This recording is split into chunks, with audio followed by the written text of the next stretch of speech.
आपण जो प्रश्न विचारला ऑपरेशन टायगरच्या विषयी, ऑपरेशन टायगर यशस्वी झालेलं आहे याचा मला आम्हा सर्व शिवसैनिकांना मनस्वी आनंद आहे।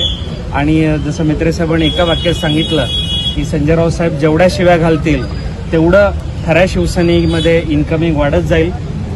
खऱ्या अर्थानं संवेदनशील उपमुख्यमंत्री एकनाथजी शिंदे साहेब यांची कार्यपद्धती, त्यांच्यावर असलेला जनतेचा विश्वास, 2.5 वर्ष मुख्यमंत्रीपदाच्या कार्यकाळामध्ये त्यांनी केलेली कामं आणि या सगळ्या कामांच्या माध्यमातून सर्वसामान्य लोकांच्यापर्यंत पोहोचलेल्या सगळ्या योजना, हे सगळं पाहूनच या ठिकाणी शिवसेनेमध्ये, मूळ शिवसेनेमध्ये आता खऱ्या अर्थानं 6 नव्या भागांचा, खऱ्या भागांचा समावेश या ठिकाणी झालेला आहे।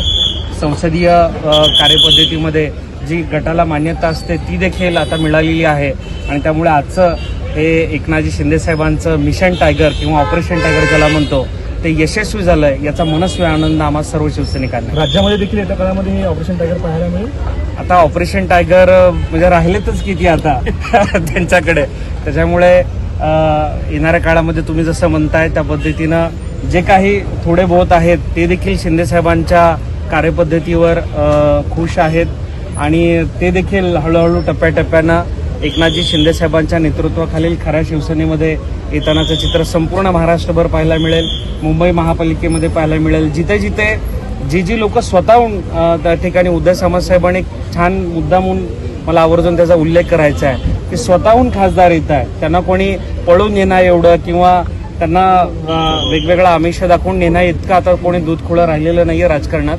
त्याच्यामुळे शिंदे साहेबांची कार्यपद्धती आणि मतदारसंघाची प्रलंबित विकास कामं या सगळ्या मुद्दे डोळ्यासमोर ठेवून संबंधित खासदारांनी शिवसेनेमध्ये, खऱ्या शिवसेनेमध्ये त्यांनी प्रवेश केलेला आहे। त्याच्यामुळे आम्हा सर्व शिवसैनिकांना आज खूप आनंद झाला।